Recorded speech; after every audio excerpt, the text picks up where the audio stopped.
رمضان کا آخری جمعہ اور قضاء عمری، یہ بات صحیح ہے کہ جس شخص کی نماز قضا ہو اور معلوم نہیں کہ کتنی ہے تو رمضان کے آخری جمعے کے دن 4 رکعت پڑھے، اس طرح کہ ہر رکعت میں سورہ فاتحہ کے بعد 7 دفعہ آیت الکرسی اور 15 دفعہ دوسری سورت پڑھے تو اس کی 700 سالوں کی نمازوں کا بھی کفارہ ہو جائے گا۔ محمد ندیم کراچی سے بالکل نہیں ہے، 100% غلط ہے یہ بات۔ اگر آپ کے ذمے نماز قضا ہیں تو جب تک آپ پڑھیں گے نہیں وہ آپ کے ذمے سے ساقط نہیں ہوں گی، ان کو قضا کرنا پڑے گا، اس لیے اچھے بچوں کی طرح قضاء عمری شروع کر دیں۔ قضا نمازیں کب اور کیسے پڑھیں؟ اگر ایک آدمی کی کئی دنوں کی نماز قضا ہو اور وہ دن بھول چکا ہو تو وہ ہر دن کی متعین نیت کیسے کرے گا؟ نیز وہ قضا نمازیں کن اوقات میں پڑھ سکتا ہے؟ یہ محمد صاحب نے کراچی سے پوچھا ہے۔ یعنی ان کا خلاصہ یہ نکلا کہ قضا نمازوں میں تو ہمیں نہیں پتہ ہوتا، جو قضاء عمری خاص طور پر پڑھ رہے ہوتے ہیں کہ کون سے دن کی کون سی نماز ہے، تو یہ خوب اچھی طرح سے سمجھ لیں، یہ سوال بہت زیادہ پوچھا جاتا ہے۔ قضاء عمری کیسے ادا کی جائے، اس کی نیت کیسے کی جائے؟ آپ نے سب سے پہلے تو ایک ڈائری میں ایک حساب لکھنا ہے کہ میرے ذمے کی قضا نمازیں ٹوٹل کتنی ہیں، ایک اندازہ لگانا ہے کہ آپ بالغ کب ہوئے تھے اور اس کے بعد کون سی نمازیں آپ پابندی سے پڑھتی رہے ہیں، کون سی پابندی سے چھوڑتے رہے ہیں۔ جمعے کی نمازیں تو اکثر لوگوں نے پڑھی ہوتی ہیں، اس طرح ایک ظاہر 100% نتیجے تک تو آپ نہیں پہنچیں گے۔ ایک لم سم اندازہ لگا کے ایک غالب گمان جس طرف جائے آپ نے ایک ڈائری میں نوٹ کر لینا ہے کہ جی میری اتنے سال کی فجر کی نمازیں، اتنے سال کی ظہر کی نمازیں، اتنے سال کی عصر کی، اتنے سال کی مغرب کی، اتنے سال کی عشاء کی، اور وطر بھی مستقل ایک نماز ہے۔ نبی صلی اللہ علیہ وسلم کی صحیح حدیث ہے، ان اللہ زادکم صلاۃ الا وہی الوتر، اللہ نے ایک اور نماز کا اضافہ کر دیا جو کہ وطر ہے، لیکن ظاہر ہے دوسری حدیثوں میں 5 نمازوں کو فرض قرار دیا گیا، تو اس سے پتہ چلتا ہے کہ وطر نہ تو 5 نمازوں جیسی فرض ہے اور نہ بالکل ایسی جیسے عام نوافل ہوتے ہیں۔ تو عبادات میں چونکہ احتیاط کے پہلو کو لیا جاتا ہے تو اس لیے حناف کا یہ قول ہے، امام حنیفہ کی یہ رائے ہے کہ وطر کے ساتھ سلوک ایسے کیا جائے گا جیسے فرائض والا ہوتا ہے، یعنی قضا پڑھی جائے گی احتیاط کے پہلو کی وجہ سے۔ فرض سمجھا نہیں جائے گا اس کو کیونکہ نمازیں تو 5 فرض ہیں، لیکن بالکل اس کو اگنور نہیں کیا جائے گا، تو اس لیے احتیاطاً وطر کی قضا بھی واجب ہے۔ تو آپ نے یہ اس 5 نمازیں اور وطر کا اندازہ لگا لیا کہ بھئی یہ اتنے سال کی بنتی ہیں، اور ایک ڈائری میں آپ نوٹ کر لیں۔ میں ڈائری میں نوٹ کرنے کا اس لیے کہہ رہا ہوں کہ یہ تجربے پر مبنی ایک حقیقت ہے، مشاہدے پر مبنی، کہ جو صرف حافظے پر چلتے ہیں وہ کنفیوز ہی رہتے ہیں ساری زندگی، وہ پھر بھول جاتے ہیں کتنی پڑھی کتنی رہ گئی۔ تو آپ نے ایک چارٹ بنانا ہے کہ بھی میری فجر کی جیسے سال کی اتنے سال کی نمازیں تو اتنے مہینے اتنے دن، وہ دنوں کے آپ نے کاؤنٹ کر کے لکھ لینا کہ جی میری فجر کی مثال کے بعد 256 نمازیں رہتی ہیں یا 356 یا 1256 نمازیں میری فجر کی رہتی ہیں۔ تو آپ نے ایک لکھ لیا اس کو، پھر ظہر کا لکھ لیا، عصر کا لکھ لیا، مغرب عشاء اور وطر کا لکھ لیا آپ نے۔ اس کے بعد جب آپ پڑھنا شروع کریں تو پڑھنے کے اوقات کیا ہیں کہ جو 3 مکروہ اوقات ہیں، سورج نکلتے وقت، زوال کا وقت جب سورج بالکل سر پر ہوتا ہے، اور ایک غروب آفتاب کا وقت جب سورج غروب ہو رہا ہوتا ہے، یعنی غروب سے 20 منٹ پہلے، 15-20 منٹ پہلے، اور فجر میں طلوع آفتاب اور تقریباً 15-20 منٹ کا وقت، یہ وقت اور زوال کے 10 منٹ آپ لگا لیں۔ اس ٹائم کے علاوہ آپ جب چاہیں قضاء عمری پڑھ سکتے ہیں اور جون سی چاہیں نماز آپ پڑھ سکتے ہیں، یعنی یہ بھی ہو سکتا ہے فجر میں آپ عشاء پڑھیں اور عشاء میں فجر پڑھیں، تو جو نماز جب چاہیں آپ پڑھیں، کوئی پابندی نہیں ہے۔ اب آپ کے پاس ایک چیز آ جائے گی سامنے کہ میری فجر کی اتنی ہے، ظہر کی اتنی، عصر کی اتنی، مغرب کی، عشاء کی اور وطر کی اتنی۔ اب آپ کو یہ بھی اختیار ہے، چاہیں تو آپ فجر کے ساتھ فجر پڑھ لیں، ظہر کے ساتھ ظہر پڑھ لیں، عصر کے ساتھ عصر پڑھ لیں، اور اپنی ڈائری میں اس کو مائنس کرتے جائیں کہ کیونکہ بعض دفعہ جوش چڑھتا ہے، آپ قضاء عمری پڑھنا شروع کرتے ہیں اور پھر کچھ دنوں میں جوش ٹھنڈا ہو جاتا ہے، آپ بھول جاتے ہیں، پھر کچھ دنوں بعد دوبارہ جوش آتا ہے تو آپ کو یاد ہی نہیں ہوتا کتنی پڑھی تھی میں نے، تو وہ ساری زندگی آپ کنفیوز رہتے ہو، بھی شیطان کو موقع مل جاتا ہے سستی پیدا کروانے کا۔ تو آپ نے کیا کیا بھائی، وہ مائنس کرتے رہے۔ اس طرح بھی پڑھ سکتے ہیں، 5 نمازوں کے ساتھ 5 پڑھ لیں اور وطر کے ساتھ وطر پڑھ لیں۔ یہ بھی کر سکتے ہیں کہ پہلے ساری فجر کی نمٹا دیں آپ، اور فجر کے ساتھ فجر کے ساتھ فجر، پھر ظہر کے ساتھ بھی فجر، پھر عصر کے ساتھ بھی فجر، یہ بھی کر سکتے ہیں۔ اور یہ بھی کر سکتے ہیں کہ آپ نے کوئی 1 گھنٹہ متعین کر لیا، بھائی اس میں نے صرف قضاء عمری ہی لوٹانی ہے، تو چاہے پہلے ساری فجر کی پڑھ لیں یا ساری ظہر کی۔ آپ یہ کہہ سکتے ہیں بھائی ظہر کی نماز لمبی ہے اور عصر کی اور عشاء کی لمبی، تو یہ والی پہلے نمٹا دوں، تو ظہر پہلے نمٹا دیں ساری، اور ترتیب سے بھی پڑھ سکتے ہیں۔ ہر طرح سے آپ کو اختیار ہے، بس آپ نے وہ جو ایک لکھی ہے نا تعداد، اس میں روز بروز کمی کرنی ہے آپ نے۔ اور علماء کہتے ہیں کہ جن کے ذمہ قضاء عمری ہے، کم از کم 1 دن کی نمازیں ان کے ذمہ لوٹانا لازم ہے، اور وہ بھی نہ کر سکیں، یعنی اس کے باوجود بھی قضا پوری نہ ہو سکے، تو پھر وصیت کرنی پڑے گی کہ میں روزانہ 1 دن کی نمازیں پڑھ رہا ہوں یا پڑھ رہی ہوں، لیکن اس کے باوجود میری نمازیں میری زندگی میں پوری نہیں ہو رہی، تو پھر آپ وصیت کر دیں تو اللہ کی رحمت سے امید ہے کہ انشاءاللہ وہ معاف ہو جائیں گی، لیکن کم از کم 1 دن کی نمازیں آپ پڑھیں۔ اور ہمت والے لوگوں کو ہم نے دیکھا ہے کہ وہ بہت جلدی کئی سالوں کی نمازیں لوٹا لیتے ہیں. ہمارے ایک بزرگ تھے, ہمارے حضرت مفتی رشید احمد صاحب کے پاس آیا کرتے تھے. وہ 50 سال کی عمر میں اللہ نے ان کو توبہ کی توفیق دی, بالکل لائف چینج کر دی. تو انہوں نے 50 سال کی عمر میں قضائے عمری ساری پڑھائی اور 1-2 سال میں انہوں نے کمپلیٹ کر دی. ہم جب بھی دیکھتے تھے وہ ہر کو نماز ہی پڑھ رہے ہوتے ہیں, بہت جلدی انہوں نے نمازیں کمپلیٹ کی اور پھر 4 مہینے میں انہوں نے قرآن بھی حفظ کیا. حالانکہ وہ آفیسر تھے گورنمنٹ میں, ان کی بڑی مصروفیات تھیں, لیکن ماشاءاللہ جب بعض لوگ توبہ کرتے ہیں تو بڑی خاندانی توبہ ہوتی ہے. اور اس اتنے نیک بننے کے باوجود بھی ان پہ اللہ کے خوف کا غلبہ رہتا تھا. ایک دن ہمارے حضرت کے پاس آئے اور کہنے لگے مجھ پہ بہت خوف ہے کہ پتہ نہیں میرا بنے گا کیا آخرت میں. تو حضرت ان کو بڑی امیدیں دلایا کرتے تھے. ہمارے حضرت نے ان کو اجازت بیعت بھی دی. تو ایسے لوگ بھی ہیں, لیکن بہرحال آخری درجہ یہ ہے کہ آپ ایک دن میں کم از کم 1 دن کی نمازیں ضرور لوٹائیں. اور یہ بات خوب یاد رکھیں, جو آج کل ایک نعرہ لگایا جا رہا ہے کہ کوئی قضا نہیں ہے, اس کی حدیث سے ثبوت پیش کرو قضاء عمری کا. تو یاد رکھیں رسول اللہ صلی اللہ علیہ وسلم کی نماز جب بھی قضا ہوئی ہے, چاہے جان کے کی ہو یا بھولے سے, جان کر تو جنگ میں ہوئی تھی, جہاد میں نماز کا طریقہ نہیں بتایا تھا کہ جنگ کی حالت میں کیسے نماز پڑھی جاتی ہے. تو اس وقت آپ کی غزوہ خندق میں کچھ نمازیں قضا ہوئی تو وہ پہلے آپ نے پڑھی ہیں. تو یہ پوری امت کا اجماعی مسئلہ چلا آ رہا ہے. حتیٰ کہ ابن تیمیہ رحمہ اللہ تعالیٰ جو بعض مسائل میں اجماعی امت سے انہوں نے اعراض کیا ہے, ان کا بھی یہی قول ہے کہ نمازوں کی قضا پڑھی جائے گی. تو یہ اب 15ویں صدی میں کچھ لوگوں نے یہ ایک شوشہ چھوڑا ہے کہ جو نمازیں قضا ہوئی ہیں وہ صرف توبہ سے معاف ہو جاتی ہیں, اور وہ کہتے ہیں اس پر کوئی حدیث نہیں ہے. تو بھائی حدیث جو دعویٰ کرتا ہے حدیث اس کے ذمہ. نبی صلی اللہ علیہ وسلم نے فرمایا البینۃ علی المدعی والیمین علی من انکر, کہ دلیل اس کے ذمہ جو دعویٰ کرتا ہے. نمازیں جب قضا ہوتی ہیں تو آپ یہ دعویٰ کر رہے ہیں کہ وہ قضا کیے بغیر صرف توبہ سے معاف ہو جائیں گی, تو آپ کے ذمہ دلیل ہے. ہم تو حدیث میں جب بھی دیکھتے ہیں جب بھی نماز قضا ہوئی ہے توبہ کافی نہیں سمجھی گئی, اس کو قضا بھی کیا گیا ہے. تو نماز ہو یا روزہ ہو آپ کو قضا بہرحال کرنی پڑے گی. اس پر میں تفصیل سے کلپ ریکارڈ کروا چکا ہوں دلائل قضاء عمری کے, وہ میں دوبارہ ابھی اس کو ریپیٹ نہیں کروں گا. تو مسلمان کو چاہیے توبہ کرے اور جتنی نمازیں اس کے ذمہ باقی ہیں وہ جلد سے جلد ادا کرنے کی کوشش کرے. طریقہ میں نے آپ کو بتایا. ہاں, نیت کیسے کریں گے؟ نیت آپ نے ایسے کرنی ہے کہ جب آپ فجر پڑھ رہے ہیں تو آپ یہ نیت کریں گے بھئی میرے ذمہ جتنی فجر کی نمازیں ہیں ان میں سب سے پہلی نماز پڑھ رہا ہوں. جب دوبارہ فجر آپ پڑھیں گے تو بھی یہی نیت کہ میرے ذمہ جتنی فجر کی نمازیں ہیں ان میں سب سے پہلی, کیونکہ جو پڑھ چکے ہیں وہ تو ذمہ میں رہی نہیں ہے نا, تو اس لیے وہ خود بخود ساخط ہو گئی آپ کی نیت سے. تو ہر دفعہ ظہر میں بھی یہی نیت کہ میرے ذمہ جتنی ظہر کی نمازیں ہیں میں ان میں سب سے پہلی نماز پڑھ رہا ہوں. تو جب دوبارہ ظہر پڑھیں گے تو بھی یہی نیت کہ میرے ذمہ جتنی ظہر کی نمازیں باقی ہیں ان میں سب سے پہلی. جو پڑھ چکے ہیں وہ تو باقی نہیں رہی نا, تو وہ تو نیت میں آئیں گی نہیں. تو اس طرح ہر نماز میں یہی نیت کرتے چلے جائیں, اور نیت دل کے ارادے کا نام ہے, اور اس طرح سے آپ نمازیں پڑھ لیں تو اس طرح سے انشاءاللہ نمازیں ادا ہو جائیں گی. نماز میں سجدہ تلاوت کے بعد قراءت کیسے شروع کریں؟ کیا نماز میں سجدہ تلاوت سے اٹھنے کے بعد تسمیہ پڑھ کر تلاوت شروع کریں گے یا بغیر تسمیہ پڑھے؟ آمنہ صاحبہ, سجدہ تلاوت جب نماز میں کرتے ہیں نا تو اٹھنے کے بعد بغیر بسم اللہ کے جہاں سے چھوڑا ہے وہیں سے شروع کرتے ہیں. البتہ اگر کوئی نئی سورت شروع ہو رہی ہے تو پھر بسم اللہ پڑھنی چاہیے. فجر سے پہلے نوافل پڑھ سکتے ہیں, فجر کی نماز کے بعد کوئی نفل نہیں پڑھ سکتے, صرف قضا نماز پڑھ سکتے ہیں. لیکن کیا فجر کا وقت داخل ہونے کے بعد فجر کی نماز سے پہلے کوئی نفل پڑھ سکتے ہیں, جیسے تحیت الوضو وغیرہ؟ امت اللہ صاحبہ شکارپور سے. دیکھیے, تہجد کا وقت جب ختم ہوتا ہے تو پھر اشراق تک رسول اللہ صلی اللہ علیہ وسلم سے صرف فجر کی 2 سنتیں اور 2 فرض پڑھنا ثابت ہے. حالانکہ آپ صلی اللہ علیہ وسلم نوافل پر نماز پہ بہت حریص تھے. تو اس سے علماء نے استدلال کیا کہ نبی اتنے زیادہ نماز پہ حریص ہونے کے باوجود, اتنا زیادہ آپ کو نماز کا شوق تھا, اس کے باوجود آپ صلی اللہ علیہ وسلم نے صرف 2 سنتیں اور 2 فرض پڑھی ہیں. تو علماء کہتے ہیں اس سے پتہ چلتا ہے کہ صرف یہی پڑھی جائیں گی, اس کے علاوہ پڑھنا مکروہ ہے, ناپسندیدہ ہے. تو جب صبح صادق کا وقت شروع ہو جائے تو آپ پھر کوئی نوافل نہیں پڑھ سکتے سوائے فجر کی 2 سنتوں کے.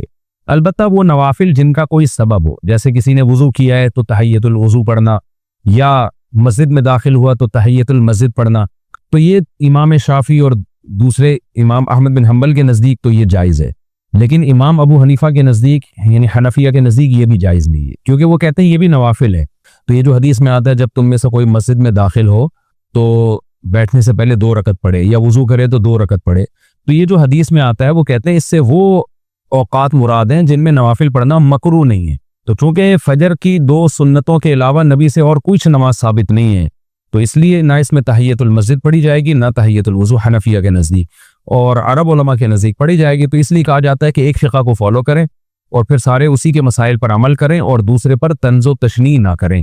ہر ایک کے پاس دلیل ہے اور ہر ایک اس سے استدلال کر رہا ہے۔ تو حنفیہ کے جو فقہ حنفی کو فالو کرتے ہیں، بر صغیر میں زیادہ تر لوگ فقہ حنفی کو ہی فالو کرتے ہیں، تو اس لیے وہ نہ کریں یہ کام۔ دونوں کے پاس دلائل ہیں، دونوں کے پاس حدیثیں ہیں۔ تو البتہ نبی سے بہرحال صراحتاً یہ ثابت نہیں ہے کہ آپ صلی اللہ علیہ وسلم نے صبح صادق کے بعد تحیت الوضو پڑھی ہو یا تحیت المسجد پڑھی ہو۔ آپ نے کبھی، آپ سے صرف 2 رکعت سنت موقدہ پڑھنا ثابت ہے۔ ہاں، اس سنت میں ہی تحیت الوضو کی نیت کی جا سکتی ہے، تحیت المسجد کی نیت بھی کی جا سکتی ہے۔ آپ جب مسجد میں آئے تو آتے ہی فجر کی 2 سنتیں جو آپ پڑھیں گے تو اسی میں تحیت الوضو کی نیت بھی کر لیں، تحیت المسجد کی نیت بھی کر لیں، تو ایک تیر سے 3 شکار ہو جائیں گے، ثواب ملے گا آپ کو۔ قضا نمازوں کی تلافی کا شارٹ کٹ راستہ: جس شخص کی نمازیں قضا ہوں اور معلوم نہیں کہ کتنی ہیں تو وہ ہر رمضان کے آخری جمعہ کے دن 4 رکعتیں پڑھے۔ اس طرح کہ ہر رکعت میں سورہ فاتحہ کے بعد 7 دفعہ آیت الکرسی اور 15 دفعہ سورت پڑھے تو اس کی 700 سال کی نمازوں کا بھی کفارہ ادا ہو جائے گا۔ کیا یہ بات صحیح ہے؟ محمد ندیم کراچی سے۔ یہ بات 100% سے بھی زیادہ غلط ہے۔ قضا نمازوں کی تلافی نماز قضا کیے بغیر ہو نہیں سکتی۔ جتنی نمازیں قضا ہیں وہ پڑھنی پڑیں گی آپ کو، اس کے علاوہ کوئی طریقہ نہیں ہے۔ کیا شب قدر حرم کے حساب سے ہوگی؟ اب تو ہو گئی شب قدر۔ لیلۃ القدر میں پاکستان کی تاخراتوں کا اعتبار ہے یا حرم کی؟ بعض علماء سے سنا ہے کہ حرم کی راتوں کا اعتبار کیا جائے گا۔ ارسلان راول پنڈی سے۔ اب تو عید بھی گزر گئی، رمضان بھی گزر گیا، لیکن ارسلان بھائی آپ کا سوال بہت معذرت تھوڑا لیٹ پہنچا میرے پاس، لیکن یہ بات غلط ہے کہ حرم کی راتوں کا اعتبار کیا جائے گا۔ ہم اپنی راتوں کا اعتبار کریں گے۔ جب بقرعید ہمارے اپنی حساب سے ہو رہی ہے، ہماری عید اپنے حساب سے ہو رہی ہے، تو ہماری تاخراتیں بھی ہمارے رمضان کے حساب سے ہوں گی۔ تو صحیح بات یہی ہے۔ شب قدر میں کیسے عبادت کریں؟ شب قدر کی رات کس طرح گزارنی چاہیے؟ کون سے اعمال کرنے چاہیے؟ ندیم صاحب کراچی سے۔ رمضان گزر گیا، عید بھی گزر گئی، شب قدر بھی گزر گئی۔ بہرحال اگلا سوال بھی شب قدر کے بارے میں اسکپ کر رہا ہوں، پھر اگلے رمضان میں دوبارہ یہ سوال کریں۔ اگلا سوال پوچھا ہے شمس الرحمان نے انڈیا سے کہ شب قدر میں مخصوص طریقے سے نوافل پڑھنا۔ دیکھیں کوئی مخصوص طریقہ نہیں ہے، دونوں کو، ندیم صاحب کراچی سے اور شمس الرحمان انڈیا سے، دونوں کو ایک ہی جواب دے رہا ہوں۔ کوئی مخصوص طریقہ نہیں ہے شب قدر میں، جو نوافل عام طریقے سے پڑھتے ہیں بس اس طرح سے پڑھا کریں، اور کوئی خاص طریقہ ثابت نہیں ہے۔ اللہم انک عفو تحب العفو فاعف عنا، یہ دعا ثابت ہے۔ ابھی اگلے سال ہی ہو سکتا ہے، اس دفعہ تو رمضان گزر گیا۔ حفظ شروع کرنے کا طریقہ: میں نے کہیں پڑھا ہے کہ قرآن مجید حفظ کرنا ہو تو اگر سورہ یوسف پہلے یاد کر لیں تو اللہ تعالیٰ پورے قرآن مجید کو یاد کرنے کی توفیق عطا فرماتے ہیں۔ میں قرآن مجید حفظ کرنا چاہتی ہوں تو میں کس پارے یا کس سورت سے حفظ کروں؟ ایسی تو کوئی بات میرے علم میں نہیں ہے کہ پہلے سورہ یوسف یاد کریں تو باقی بھی یاد ہو جائے گا۔ آپ کو چاہیے کہ جب آپ قرآن حفظ کر رہی ہیں تو سب سے پہلے 30واں پارہ حفظ کریں، کیونکہ وہ نماز میں بار بار پڑھا جاتا ہے۔ اور یہ بھی آپ کو ایک بات بتا دوں کہ اگر آپ تفسیر کے میرے لیکچر جو مفتی طارق مسعود اسپیچز میرا چینل ہے اس پہ اپلوڈ ہو رہے ہیں، پہلے لیکچر سے لے کے آپ سارے لیکچر سنیں تو آپ کو انشاءاللہ قرآن کا ترجمہ سمجھ میں آنا شروع ہو جائے گا اور عربی گرامر سے کچھ مناسبت ہوگی۔ اس کا فائدہ یہ ہوگا کہ حفظ کرنا آسان ہو جائے گا۔ میں نے قرآن بہت تھوڑے عرصے میں حفظ کیا ہے، کیونکہ میں جب قرآن عربی گرامر پڑھ لی تھی، عربی زبان سے واقفیت ہو گئی تھی، تو پھر قرآن سمجھ میں آنے لگا تھا۔ تو جب سمجھ میں آنے لگتا ہے تو پھر یاد کرنا آسان ہوتا ہے۔ تو آپ وہ لیکچر بھی اٹینڈ کر لیں، انشاءاللہ آپ کو فائدہ ہوگا۔ تو اس کے بعد آپ کے لیے قرآن حفظ کرنا انشاءاللہ آسان ہو جائے گا۔ تو سب سے پہلے 30واں پارہ یاد کریں، پھر 29واں یاد کریں، کیونکہ وہ بھی بہت پڑھا جاتا ہے فجر میں اور عام نمازوں میں۔ اس کے بعد پھر جو چاہے یاد کریں، بلکہ اس کے بعد پھر مخصوص صورتیں یاد کریں جن کی حدیث میں زیادہ فضیلت ہے، جیسے لوگ سورہ یاسین یاد کر لیتے ہیں یا سورہ کہف یاد کر لیتے ہیں جو جمعے کے دن پڑھی جاتی ہے۔ تو یہ والی صورتیں پہلے یاد کریں، باقی پھر بعد میں۔ حفظ قرآن کی فضیلت کب حاصل ہوتی ہے؟ احادیث میں حفاظ کرام کے لیے جو فضائل آئے ہیں، کیا قرآن مجید کو صرف زبانی یاد کرنے سے آدمی ان فضائل کا مستحق ہو جائے گا، یا قرآن مجید کو سمجھنا یعنی پورا علم حاصل کرنا اس کے لیے ضروری ہے؟ زبیر صاحب راول پنڈی سے۔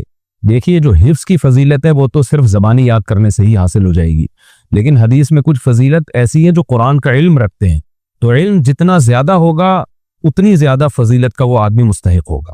قرآن کو زبانی یاد کرنا بھی علم ہے قرآن کا، لیکن قرآن کی تفسیر کو سمجھنا، قرآن کے مفہوم کو سمجھنا، یہ بھی قرآن کا علم ہے۔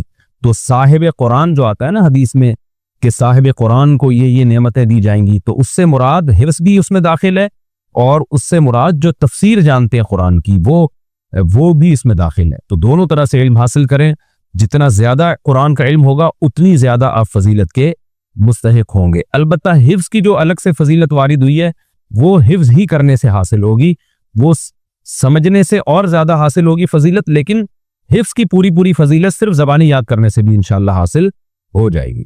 تکلیف کی حالت میں کیا طلاق واقع ہو جاتی ہے؟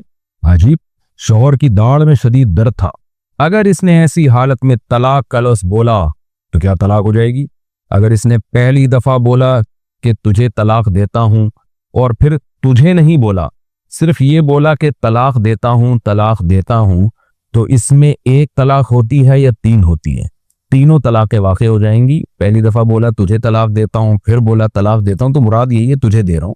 بلکہ پہلی دفعہ میں بھی اگر تجھے کا لفظ نہیں بولا، بیوی کو سامنے بیٹھی ہوئی بول رہے طلاق دیتا ہوں، تو اس سے مراد یہی ہوتا ہے کہ تمہیں دے رہا ہوں، تو تینوں طلاقیں واقع ہو جائیں گی۔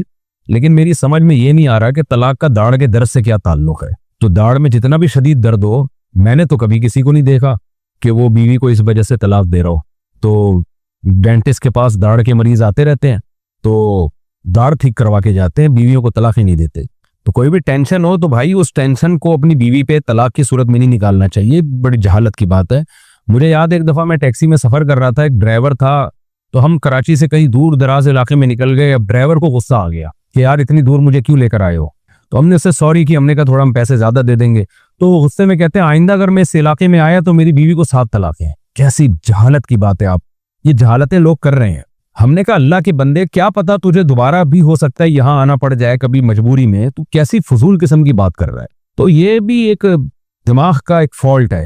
تو بھائی اس طرح کی ٹینشنوں میں دیکھو، میں آپ کو ایک بات بتا دوں، گھر یہ جو آج کل جو ہے نا، ہر دوسرے تیسرے دن طلاق کے کیسز ہمارے سامنے آ رہے ہیں۔ پرسوں کوئی خاتون آئی، کسی نے مجھے بتایا کہ خاتون آئی ہے مسئلہ پوچھنے کے لیے۔ میں نے اپنے دوستوں کو بتا دیا 99% چانس ہے کہ ان کے میاں نے طلاق دی ہوگی اور یہ مسئلہ پوچھنے آ رہی ہے۔ تو کیا ہو رہا ہے کہ جذبات پہ قابو نہیں ہے؟ بھائی کچھ اور لفظ زبان سے نکال لو۔ طلاق اگر دینی ہو تو یہ دماغ میں جب بھی شادی ہونا تو پہلے تو یہ لکھ لیا کریں کہ یہ لفظ اپنی ڈکشنری سے نکال دیں، طلاق کا لفظ۔ خدا نہ خواستہ ایسے حالات پیدا ہو جائیں کہ بہت ہی نہ انبن ہو رہی ہو، آپ نے تمام سلو کی کوششیں ناکام ہو گئیں اور سب کچھ، اس کے بعد پھر اس ٹاپک پر سوچنا شروع کیا کریں، اور پھر سوچنے سے پہلے 10 آدمیوں سے مشورہ لیں، اپنے خیر خواہوں سے مشورہ لیں کہ بھائی میں علیحدگی چاہتا ہوں، پہلے بتائیں یہاں علیحدگی بنتی بھی ہے کہ نہیں بنتی، اور اگر علیحدہ کرنا ہے بیوی کو اپنے آپ سے تو پھر اس کا شرعی طریقہ کیا ہے۔ تو غصے میں یا داڑھ کے درد میں یا گھٹنے کے درد میں یہ چیزیں زبان سے نکالنے والی نہیں ہیں۔ 99% لوگ وہ ہیں جو طلاق دینے کے بعد شرمندہ ہوتے ہیں کہ ہم نے کیا کیا اپنے میرے پر رمضان میں آئے ہیں لوگ رو رہے ہیں، جوان ابھی شادی کو 2 مہینے ہوئے، اب دھڑ دھڑ دھڑ ذرا سی بات پہ طلاقیں نکال دی، ان پہ ہمیں ترس آ رہا ہوتا ہے ان کے رونے کو دیکھ کر۔ تو کیوں زبان پہ ایک ایسی چیز لے کر آ رہے ہو؟ بھائی کچھ اور اچھا کام کر لیا کرو، کچھ اور اچھی بات زبان سے نکال لیا کرو۔ تو ڈیورس کا جو لفظ ہے، طلاق کا جو لفظ ہے، اس کو اپنی ڈکشنری سے نکالیں اور یہ فیصلہ کریں کہ اگر زندگی کے کسی موڑ پہ یہ کام کرنا پڑ بھی گیا تو غصے میں تو سوال ہی پیدا نہیں ہوتا، کرنا ہی نہیں۔ کچھ بھی کر لیں، غصے میں اپنا سر پھوڑ دے انسان، وہ جڑ سکتا ہے، ایلفی سے بھی جڑ جاتا ہے، سمت بون سے بھی جڑ جاتا ہے سر وہ، اور ڈاکٹر بھی جوڑ دیتے ہیں اس کو۔ لیکن ڈیورس کے لفظ میں اسلام میں ریورس گیئر نہیں رکھا ہے، یہ نکل گیا تو نکل گیا زبان سے۔ اب اسلام کو آپ تبدیل نہیں کر سکتے، اپنے آپ کو آپ چینج کر سکتے ہو، تو اپنے ہاتھ پر رحم کریں۔ پھر ایک نصیحت کر رہا ہوں کہ جب یہ لفظ زبان سے استعمال کرنا ہو تو تہیہ کریں کہ غصے میں نہیں کرنا، اور جب تک بھرپور طریقے سے مشورہ نہ ہو، تمیز سے، عزت سے، احترام سے جو یہ کام کیا جائے اور اس کے نتائج دیکھے جائیں، اور اکٹھی 3 طلاقیں دینا تو ویسے بھی جائز نہیں ہے۔ اچھا بھائی، ایک اور سوال پوچھا ہے، کیا طلاق کی بات کرنے سے طلاق ہو جائے گی؟ اگر شوہر اور بیوی کی طلاق کے بارے میں، شوہر اور بیوی طلاق کے بارے میں بات کر رہے ہیں، یعنی شوہر بیوی کو سمجھا رہا ہو کہ ان لفظوں سے طلاق ہو جاتی ہے اور ان لفظوں سے نہیں ہوتی، تو اس میں جو طلاق کا لفظ یوز ہو رہا ہے، کیا اس سے بھی طلاق ہو جائے گی؟ نہیں بھائی، اس سے تو پھر ساری دنیا کو طلاق ہو جائے گی۔ تو عجیب، یہ وہمی بھی ہو جاتے ہیں لوگ بہت سارے ڈیورس کے مسائل میں، طلاق کے مسائل میں، جب تک دے گا نہیں ہوگی۔ تو کسی کی طلاق کو نقل کرنا یا اس کو سمجھانے کے لیے یہ بتانا کہ اگر میں تمہیں یوں کہہ دوں کہ تمہیں طلاق ہے تو اس سے طلاق ہو جائے گی، تو ان الفاظ سے نہیں ہوگی، کیونکہ وہ تو یہ نقل کر رہا ہے، ایک الفاظ، ایک کلام کو نقل کر رہا ہے۔ سعد مرزا کراچی سے پوچھتے ہیں کہ کیا جمعے کے دن یا کسی بھی دن 2 خطبوں سے کیا حکومت کا تختہ الٹ جاتا ہے؟ یہ سعد مرزا نے کراچی سے پوچھا ہے۔ یہ آج کل لوگوں میں بڑی جہالت کی ایک بات مشہور ہے کہ جیسے ابھی جمعے کو عید کا امکان تھا نا، وہ تو ہلال کمیٹی نے وہ جمعراتی کو کر دی، ابھی ان کی ٹینشن ہے وہ صحیح کیا غلط کیا، چانس تو 30 ہی کا روزے مکمل ہونے کا تھا۔ بہرحال میں اس بحث میں نہیں جاتا۔ تو جمعے کا دن جو ہے وہ اگر 30 روزے مکمل ہو جاتے تو جمعے کے دن 2 خطبے ہوتے، ایک عید الفطر کا اور ایک جمعے کا۔ تو بعض لوگ کہتے ہیں اس سے حکومت کا تختہ الٹنے کا خطرہ ہوتا ہے، تو اس سے کچھ بھی نہیں ہوتا۔ 2 خطبے ہونے سے حکومت کے تختے کا کوئی تعلق ہی نہیں ہے، جیسے داڑھ کے درد کا طلاق سے کوئی تعلق نہیں ہے نا، انہیں داڑھ میں درد ہو رہا تھا ابھی بھی وہ طلاق دے دی تھی، تو اسی طرح 2 خطبے ہونے سے حکومت کے تختے کا کوئی تعلق ہے ہی نہیں، تو اس سے کچھ بھی نہیں ہوتا ایک دن میں 2 خطبے، بلکہ یہ برکت کی بات ہے کہ جمعہ بھی آ گیا، وہ خود ایک مستقل عید ہے، اور عید الفطر یا عید الاضحیٰ بھی آ گئی، اور 2 خطبے ہو گئے، اللہ کا نام 2 دفعہ ہم نے ممبر پہ بیٹھ کے لے لیا، خطیب نے امام نے، اور ذکر نصیحت ہو گئی، اور 2 دفعہ اجتماعی ایک عبادت ہو گئی، تو یہ تو سبحان اللہ، یہ تو ملک میں خیر اور برکت کا ذریعہ بنتی ہے یہ چیزیں۔ عدت ختم ہونے کے بعد دعوتیں کرنا، آج کل اس چیز کا رواج ہے کہ عدت کے بعد جب عورتیں اٹھتی ہیں تو ان کی دعوتیں کی جاتی ہیں اور نئے کپڑے دیے جاتے ہیں۔ کیا یہ صحیح ہے؟ عدت کے بعد دعوت کا کوئی ثبوت نہیں ہے، لہذا اس عمل کو سنت سمجھنا یا شریعت کا حکم سمجھنا تو بالکل ٹھیک نہیں ہے۔ البتہ کوئی اس لیے دعوت کرے کہ بیچاری نے 4 مہینے 10 دن یا 3 مہینے جو مینسز کی عدت ہوتی ہے طلاق کی صورت میں، بیچاری نے خاتون نے گھر میں باؤنڈ ہو کے گزارے ہیں، جس میں وہ زینت اختیار نہیں کر سکتی تھی اور پردے کے حکام اور سخت ہو گئے تھے، ٹینشن میں ہے، تو اب ظاہر ہے کہ اسلام نے ایک آزادی دی ہے کہ بھئی عدت ختم ہو گئی، تو اس بیس پہ اگر کوئی اس خاتون کی دعوتیں کرتے ہیں رشتہ دار تاکہ وہ تھوڑا ریلیکس ہو جائیں، تو یہ بالکل ایک جائز اور باعث ثواب عمل ہے، کیونکہ بہرحال ایک مدت گزاری ہے، اور ایک انسان جو ہے اس میں جیسے ہم بھی جب کہیں مصروف ہوتے ہیں بہت دنوں تک کوئی مصروفیت ہو تو ہمارا بھی دل چاہتا ہے کہ بھئی کچھ تھوڑی سی آؤٹنگ ہو جائے، کچھ تھوڑا سا کھانا پینا ہو جائے۔ تو عدت سے کوئی خاتون اگر اٹھتی ہیں اور لوگ رشتہ دار ان کی دعوتیں کرتے ہیں تو اس کو مذہب کا حصہ نہ سمجھیں، کچھ سنت نہ سمجھیں، صرف ریلیکس کرنے کے لیے کہ ایک عرصہ تک وہ باؤنڈ رہی ہے، اور ایک ظاہر ایک ٹینشن تو ہوتی ہے، اور خاص طور پر شوہر کی موت کی صورت میں تو زیادہ ٹینشن ہوتی ہے، اس ٹینشن کو ریلیز کرنے کے لیے، ختم کرنے کے لیے اگر ان کی دعوت کی جائے تو جائز نہیں بلکہ میرے سمجھتا ہوں باعث ثواب ہے۔ رہا یہ مسئلہ کہ جیسے عدت ختم ہوتی ہے تو ان کو نئے نئے کپڑے دیے جاتے ہیں، تو یہ عمل تو باقاعدہ ثابت ہے۔ امہات المومنین کی جب عدت ختم ہوئی تھی تو جو ہے انہوں نے وہ جو سوگ منانا ختم کر دیا تھا، تو یہ جو ہے نا یہ شریعت میں حکم ہے۔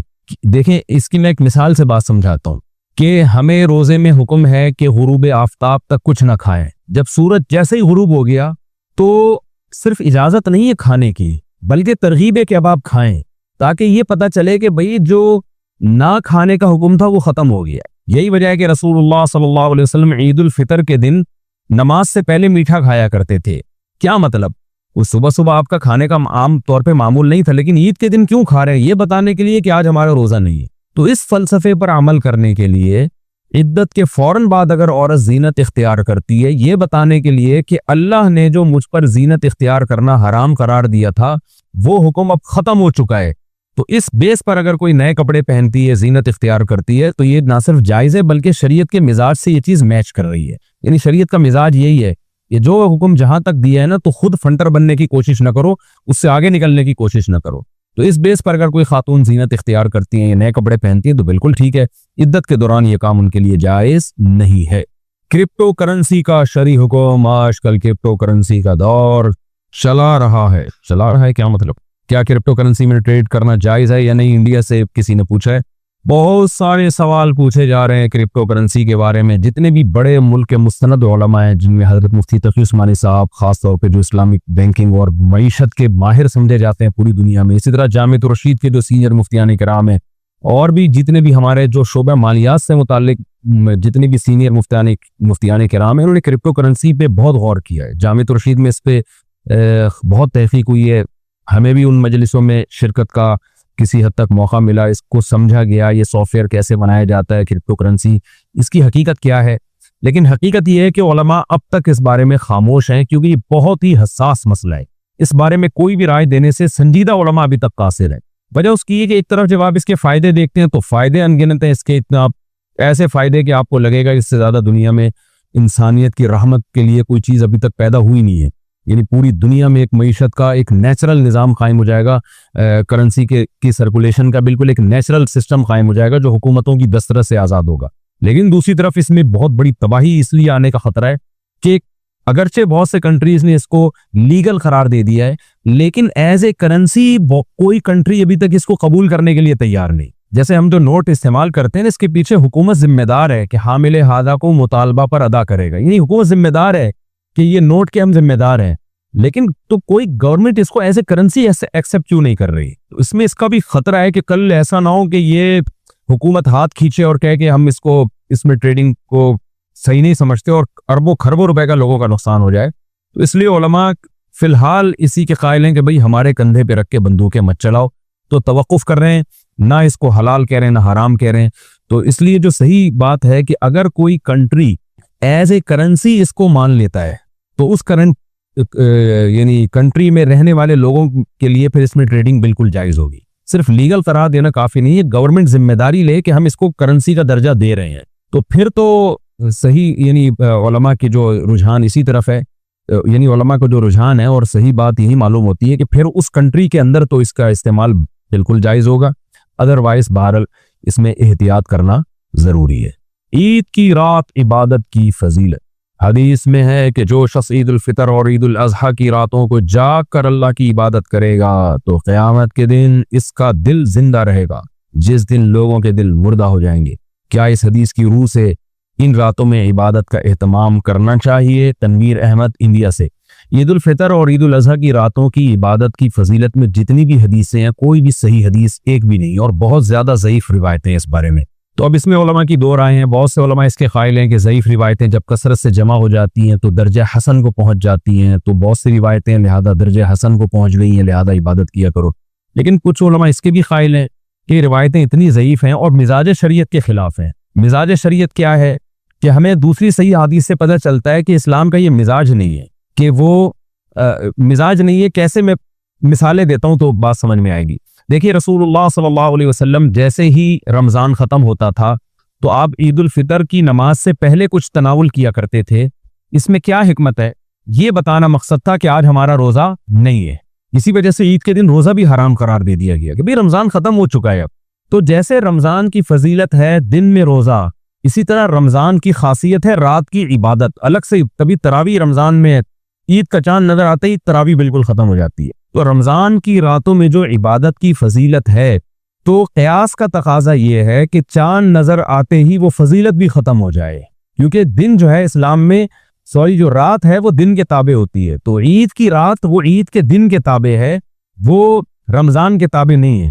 تو جیسے عید کے دن حکم یہ ہے کہ فوراً کھانا کھاؤ, یعنی عید کی نماز سے پہلے کچھ کھاؤ یہ بتانے کے لیے کہ ہمارا روزہ نہیں ہے آج, تو اسی طرح عید کی رات کا تقاضا بھی یہ ہے کہ جو رمضان میں آخری عشرے میں اللہ نے ہم سے محنت اور مشقت کروائی ہے تو اب وہ مشقت ہماری ختم ہو چکی ہے. اب کوئی اپنے طور پر عبادت کرنا چاہے تو کر سکتا ہے, الگ سے کوئی اس کی فضیلت معلوم نہیں ہوتی. یہ قیاس کے خلاف ہے. بالکل ایسے جیسے روزے کا ٹائم ختم ہوتے ہی حکم ہے فوراً افطار میں جلدی کرو یہ بتانے کے لیے کہ روزے کا ٹائم ختم ہو گیا ہے. تو اسی طرح یہاں بھی یہی ہے کہ عبادتوں کا وقت اب ختم ہو چکا ہے, یعنی وہ عبادت جو رمضان کے ساتھ مخصوص تھی جس کی بہت زیادہ فضیلت تھی, اب اگر آپ عبادت کرتے ہیں تو وہی ثواب ملے گا جو نارمل راتوں میں عبادت کا ثواب ملتا ہے. تو عید کی رات اگر کوئی شخص عبادت کرتا ہے اس نیت سے کہ مجھے عبادت کی عادت پڑ چکی ہے تو وہ عادت میری برقرار رہے تو بھی ٹھیک ہے, بلکہ اچھی بات ہے. ایک دم وہ ساری عبادتیں چھوڑ دینا مناسب نہیں ہے. تو اس نیت سے اگر کوئی عید کی رات کو عید الفطر کی رات کو عبادت کر رہا ہے کہ مجھے عادت پڑ چکی ہے تو وہ میں عید کی رات اور عید کے بعد کنٹینیو رکھنا چاہتا ہوں, پھر تو ٹھیک ہے. یا نارملی کسی کا پہلے سے معمول تھا تہجد پڑھنے کا تو عید کی رات بھی پڑھتا ہے تو بھی اچھی بات ہے. لیکن ہماری رائے یہ ہے کہ عید کی رات کی الگ سے اس رات کو جاگنا عبادت کا اہتمام کرنا, ایک تو اس پہ صحیح حدیث نہیں ہے, دوسرا یہ قیاس کے بالکل خلاف ہے, اسلام کے مزاج کے بالکل خلاف ہے. اور اس میں نقصان یہ بھی ہے کہ آپ راتوں کو عید کی راتوں کو عبادت کریں گے تو عید کا دن کو آپ منائیں گے کیسے؟ ساری رات تو آپ جاگتے رہے ہیں تو پھر کیسے آپ اس کو یعنی عید کی نماز کیسے پڑھیں گے؟ آپ تھکے تھکے آئیں گے. تو اسلام تو چاہتا ہے کہ عید کا دن تو ایک خوشی کا دن ہے, آپ کے چہروں پہ ایک رونق ہو, آپ نیند پوری ہو چکی ہو آپ کی, آپ صبح صبح آئیں ایک خوشی کے آثار ہوں اور آپ کے چہروں پہ ایک رونق ہو. اگر آپ ساری رات اسی طرح عبادت کریں گے تو پھر وہ صبح تو آپ سو رہے ہوں گے، جیسے آج کل لوگ پوری پوری رات شاپنگ کر رہے ہوتے ہیں، تو آپ دیکھیں عید پڑھ کے سو جاتے ہیں، ظہر کے بعد اٹھتے ہیں۔ تو اسلامی تہوار تو دن کی روشنی میں ہوتے ہیں، شام کو یا راتوں کو تھوڑی ہوتے ہیں۔ تو مجھے شروع سے یہ اشکال ہوتا تھا کہ اگر عید کی رات کو ہم عبادت کریں گے تو عید منائیں گے کیسے ہم؟ تو پھر بعد میں الحمدللہ ہمارے شیخ حضرت مفتی رشید احمد صاحب رحمہ اللہ کا اس بارے میں اصل فتاوی میں رسالہ بھی پڑھا، میں نے ان کی رائے بھی سنی، تو وہ بالکل قیاس کے مطابق ہے کہ عید کی راتوں کی عبادت کی جو فضیلت ہے کسی صحیح حدیث سے ثابت بھی نہیں ہے اور قیاس کے بھی خلاف ہے۔ یہ جو ہے کہ ضعیف روایتیں کثرت سے جمع ہو جائیں تو درجہ حسن کو پہنچ جاتی ہیں، یہ بذات خود صحیح بات ہے، لیکن اس ضعیف میں بھی بہت زیادہ ذوف نہ ہو، ایک بات یہ۔ دوسری بات یہ کہ وہ شریعت کی کسی دوسرے اصول سے نہ ٹکرا رہی ہیں، تو یہاں شریعت کے دوسرے اصول سے روایتیں ٹکرا رہی ہیں، تو اس لیے ہماری رائے میں عید کی راتوں کی عبادت کی الگ سے کوئی فضیلت نہیں ہے، لیکن بہرحال بہت سے علماء اس کے قائل ہیں، تو جو اس رات کی عبادت کی فضیلت کے قائل ہیں ان کو بدعتی بہرحال نہیں کہا جائے گا، یہ جو اس رات میں عبادت کر رہا ہے اس کو بدعتی نہیں کہا جائے گا، کیونکہ جو مسئلہ اختلافی ہوتا ہے تو اور علماء اہل حق علماء میں ہی اگر اختلاف ہو تو اس اختلاف میں کوئی کسی بھی رائے پر عمل کرتا ہے تو اس کو یقینی طور پر غلط نہیں کہہ سکتے۔ تو میری رائے یہ کہ عید کی راتیں سونے کی ہیں، اتنی عبادت ضرور کرنی چاہیے جس سے آپ کا عبادت کا معمول خراب نہ ہو، تہجد ضرور پڑھنی چاہیے تاکہ آپ کا معمول خراب نہ ہو، لیکن الگ سے کوئی فضیلت یا راتوں کو زیادہ جاگنا، یہ ہماری رائے میں اس کی کوئی الگ سے کوئی دلیل ہمارے علم میں نہیں ہے۔ دونوں طرف علماء کی آرائیں ہیں، جس پر چاہیں آپ عمل کریں۔ کیا استعمال کے سونے پر زکوٰۃ ہے؟ یہ مسئلہ میں بیان کر چکا ہوں۔ کسی کے پاس 400 گرام سونا ہو لیکن استعمال کر رہا ہو، اس کے اوپر زکوٰۃ ہے یا نہیں؟ قسمت اللہ صاحب سعودی عرب سے، قسمت اللہ کی قسمت ہے کہ یہ سوال دوبارہ میرے سامنے آ گیا۔ استعمال کے زیور پر بھی زکوٰۃ واجب ہے۔ آپ صلی اللہ علیہ وسلم نے کچھ عورتوں کے ہاتھ میں سونے کے کنگن دیکھے، آپ نے فرمایا تم ان کی زکوٰۃ دیتی ہو؟ فرمایا نہیں۔ انہوں نے کہا نہیں۔ آپ نے فرمایا کیا تم یہ چاہتی ہو کہ اللہ اس کے بدلے میں آگ کے کنگن تمہارے ہاتھ میں پہنائے؟ تو اس سے پتہ حالانکہ وہ تو ہاتھ میں ہونا اس کی علامت ہے کہ وہ استعمال کر رہی تھی۔ جہیز کے سامان پر زکوٰۃ کا حکم، اگر شادی کے 3 مہینے بعد طلاق ہو جائے اور اس کے بعد جہیز کا کچھ سامان مجبوری کی وجہ سے بیچنا پڑ جائے تو کیا سال گزرنے کے بعد اس کی قیمت پر زکوٰۃ واجب ہوتی ہے یا نہیں؟ جبکہ آگے دوسری شادی کا ارادہ بھی ہے۔ نام نہیں لکھا۔ نام اگر کسی وجہ سے چھپانا چاہیں نا تو کم از کم جگہ بیان کیا کریں، ہمیں اس سے اندازہ ہوتا ہے کہاں سے مسائل زیادہ آتے ہیں، کس شہر سے، کس ملک سے۔ تو دیکھیں جہیز پر زکوٰۃ تو واجب نہیں ہے، کیونکہ جہیز بیچنے کے لیے نہیں خریدا جاتا بلکہ بیٹی کو دینے کے لیے خریدا جاتا ہے۔ اگر سے یہ غیر شرعی رسم ہے لیکن بہرحال زکوٰۃ تو اس سامان پہ واجب ہوتی ہے جو بیچنے کی نیت سے خریدا جائے۔ البتہ جب آپ نے جہیز بیچ دیا اور اس کی جو کیش رقم آپ کے پاس آئی ہے تو کیش اماؤنٹ پہ ہر صورت میں زکوٰۃ واجب ہوتی ہے، چاہے کسی بھی طرح سے آپ کے پاس آیا ہو۔ تو جہیز کا سامان بیچنے کے بعد جو کیش اماؤنٹ آپ کے پاس آیا، جس تاریخ کو آپ زکوٰۃ نکالتے ہیں، اگر اس تاریخ کو وہ رقم آپ کے پاس موجود تھی، آپ اس کے مالک تھے تو آپ پر زکوٰۃ واجب ہے۔ اور اگر آپ کی بیٹی اس کی مالک تھی اور بیٹی ظاہر ہے بالغ ہی ہوگی جو اس کی شادی ہو چکی ہے، تو پھر بیٹی پر اس کی زکوٰۃ واجب ہے۔ تو جو اس رقم کا مالک ہے اس پر اس کی زکوٰۃ واجب ہے۔ آگے دوسری شادی کا ارادہ ہو یا نہ ہو اس سے کوئی فرق نہیں پڑتا۔ مال تجارت کی زکوٰۃ کا طریقہ، میرا کپڑوں کا بزنس تھا جو ابھی بند ہو گیا ہے، میری ابھی کوئی آمدن نہیں ہے، تو کیا میں ان کپڑوں کو زکوٰۃ میں دے سکتی ہوں؟ اگر دے سکتی ہوں تو خریدی ہوئی رقم پر جس رقم پر بیچتی ہوں اس کے حساب سے دینی پڑے گی۔ کلثوم انڈیا سے، دیکھیے آپ کا کپڑوں کا بزنس تھا، بزنس بند ہو گیا، ابھی کوئی آمدن نہیں ہے، تو میں کپڑوں پر زکوٰۃ، بھائی آپ کا بزنس تھا کپڑوں کا تو آپ نے جتنے کپڑے خریدے بیچنے کے لیے خریدے تو ان تمام کپڑوں پر زکوٰۃ واجب ہے۔ کس قیمت پہ؟ جو ریٹیل پرائس جس پر آپ بیچتی ہیں، دیکھیں اسی قیمت پہ زکوٰۃ واجب ہوتی ہے جس پہ آپ چیزیں بیچتے ہیں۔ اگر کوئی ہول سیل کا بزنس کرتا ہے، ہول سیل پہ چیزیں بیچتا ہے تو ہول سیل ریٹ پر زکوٰۃ واجب ہے۔ اگر کوئی ریٹیل پہ بیچتا ہے تو ریٹیل پہ زکوٰۃ واجب ہے۔ تو آپ تو ظاہر ہے ریٹیل ہی پر بیچتی ہوں گی، تو جو ریٹیل پرائز ہیں اس کے جس پر آپ بیچتی ہیں تو اس قیمت پر زکوٰۃ دینا واجب ہے، چاہے وہ بزنس ختم ہی ہو گیا ہو آپ کا۔ ہاں اگر بزنس ایسے ختم ہو گیا کہ آپ نے وہ بیچنے کے لیے کپڑے خریدے تھے اور اب آپ کا ارادہ ہی بیچنے کا بدل گیا، آپ نے کہا اپنی بیچنے استعمال کر لیں گے، نہیں کیے، کوئی بک گیا تو بیچ بھی دیں گے، یعنی اب یہ یقینی نہیں ہے بیچنا، تو پھر اس پر جو ہے وہ یعنی جو بزنس کی نیت تھی نا کہ بیچنے کے لیے خریدا اور اب بیچنے کی نیت ابھی ختم ہو گئی ہے تو پھر زکوٰۃ ساقط ہوگی۔ بیچنے کی نیت باقی ہے تو زکوٰۃ دینی پڑے گی۔